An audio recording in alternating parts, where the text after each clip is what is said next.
Hey everyone, and welcome.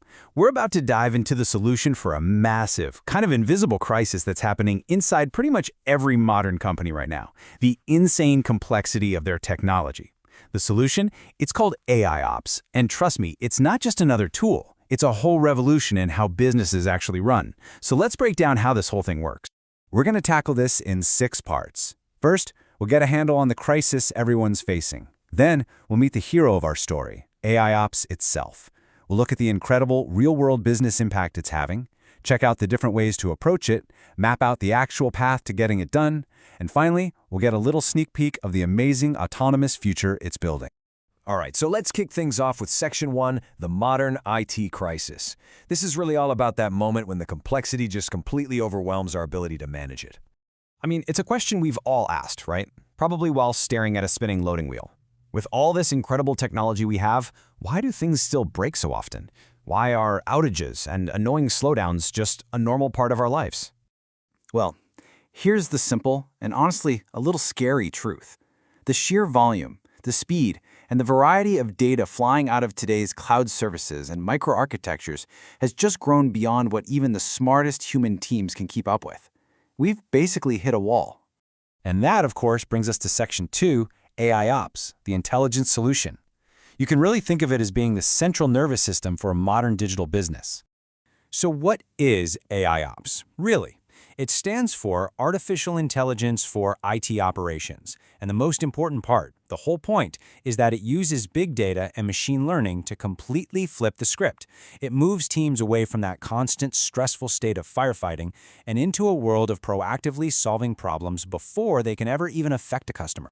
So how does it actually work? Well, it's a pretty straightforward 3-step process.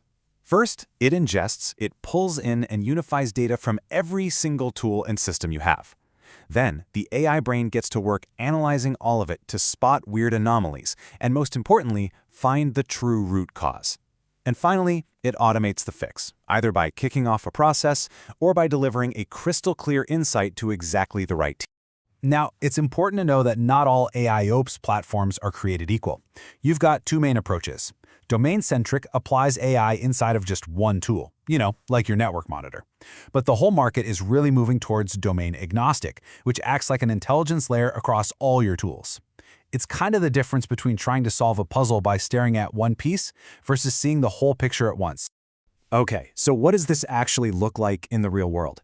In Section 3, we're digging into the bottom-line business impact. Because when it comes to results, well, the data doesn't lie. Just look at this number, 99%. That is how much operational noise, that endless storm of useless alerts, Yahoo was able to get rid of, using an AIOps platform. Think about that. They went from 2 million raw events a day, down to just 4,000 actually actionable incidents. That is an absolute game changer for focus. And here's another one. Autodesk improved their mean time to resolution, or MTTR, by 85%. Just think of MTTR as the critical stopwatch that starts the second a problem is detected. Slashing that time means customers are back up and running way faster, sometimes before they even knew anything was wrong. And of course, time is money. A Forrester study projected that a typical large enterprise could see annual productivity gains of $1.2 million. And why is that? Well, you're freeing up your most talented and most expensive engineers from hunting for digital needles in a haystack so they can get back to building what's next. And this isn't just a one-off thing. What's so incredible is how consistent these results are across totally different industries. I mean, whether it's HCL, the media company Freewheel, or the photo service Photobox, we see the exact same story over and over. Huge reductions in tickets, noise, and the time it takes to fix problems. So this all brings us to a really crucial choice in Section 4, choosing your AIOps philosophy. Because this is not just about buying a tool off the shelf. It's about committing to a whole new operating model for the future.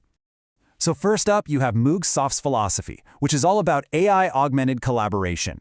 Here, the AI's main job is to make the human teams smarter and faster. Everything centers on this feature they call the situation room, which is basically a virtual war room that pulls the right people and the right data together to solve problems as a team. Then there's Big Panda's philosophy of AI-driven centralization. Their whole goal is to be the single pane of glass for your entire operation, taming that fire hose of alerts coming from dozens of different tools and making sense of it all by grouping it into a few truly important incidents. And finally, you have the AI-native observability approach from a company like DataTrace. They offer a single unified platform that gives you precise causal answers, not just correlations. Think of it this way. A correlation tells you that smoke and fire often show up together. A causal answer tells you the fire caused the smoke, and that is a huge difference when you're trying to fix a problem fast. So, as you can see here, you've got three really distinct paths. There's AI-augmented collaboration for teams that want to supercharge their human response. There's AI-driven centralization for companies trying to tame that tool sprawl. And there's AI-native observability for those who just want a single platform that delivers definitive, precise answers. Okay, so the promise is incredible, but making it a reality isn't as simple as just flipping a switch.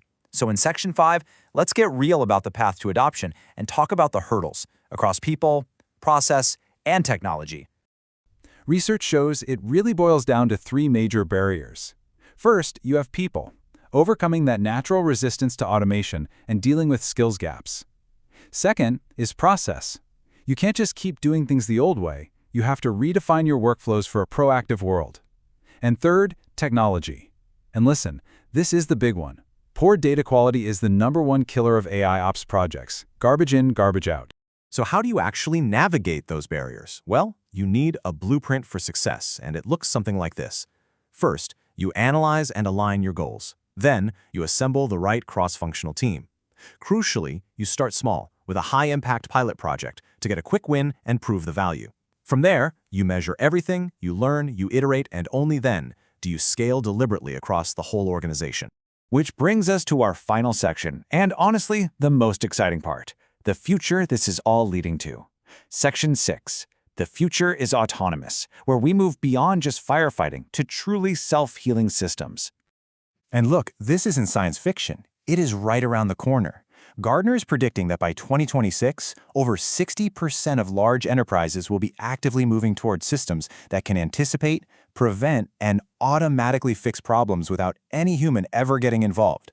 I mean, imagine your website detecting a potential crash and just rerouting traffic on its own, all in the blink of an eye.